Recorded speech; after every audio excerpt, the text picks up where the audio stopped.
Welcome to Build Your Arsenal. If you want 4 more years of Joe and Kamala, you know what to do. Hit the dislike button.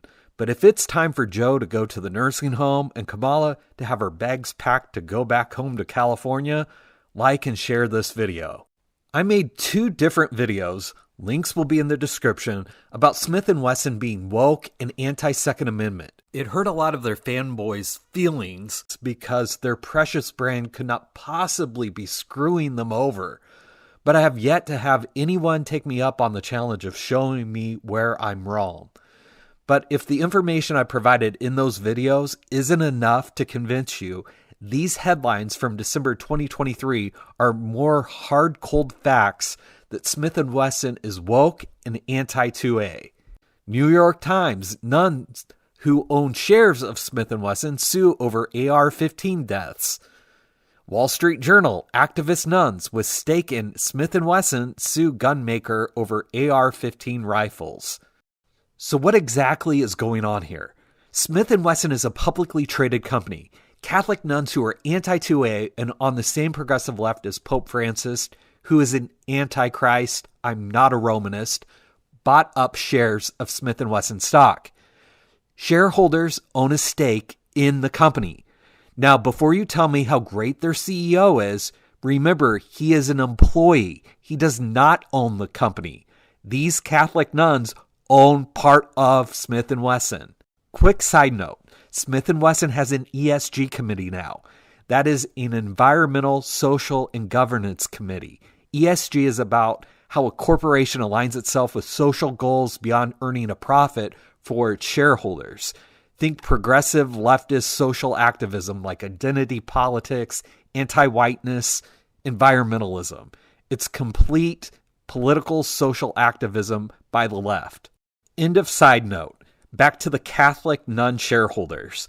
In early December, these nuns sued the board of Smith & Wesson to try to force them to abandon the manufacture, marketing, and sales of so-called assault-style rifles that have been used in U.S. mass shootings.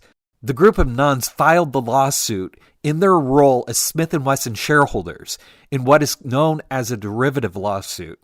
Such lawsuits seek to hold corporate boards liable for breaches of their duties to shareholders, although courts generally find boards are protected from lawsuits for good faith decisions. If successful, the lawsuit would hold the company's directors liable for any cost associated with the allegedly illegal marketing of so-called assault rifles, and any damages would be paid to Smith & Wesson, not the plaintiffs. As shareholders, remember shareholders are owners, these nuns have been actively pushing Smith & Wesson further down the anti-2A and woke agenda. Back in 2022, they forced a vote at a shareholders meeting to get Smith & Wesson to adopt a comprehensive human rights policy. These nuns were also behind the consortium who asked major credit card companies to start to give gun sales a particular merchant code. They forced a gun safety report for Smith & Wesson in 2018 at a shareholders meeting. The human rights policy was proposed in 2019 and again in 2021. Each time it garnered a slightly larger percentage of votes. In 2021, 44% of Smith & Wesson's shareholders were in agreement. This group of nuns have been pushing for more advanced safety features on Smith & Wesson firearms to make them technologically smart.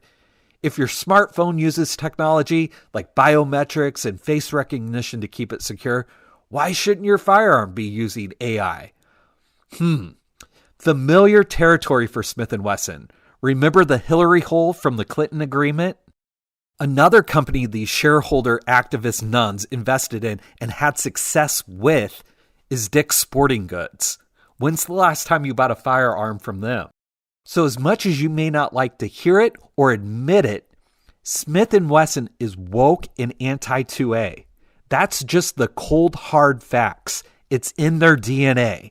That's why they're not in my arsenal. Thanks for watching and see you next time.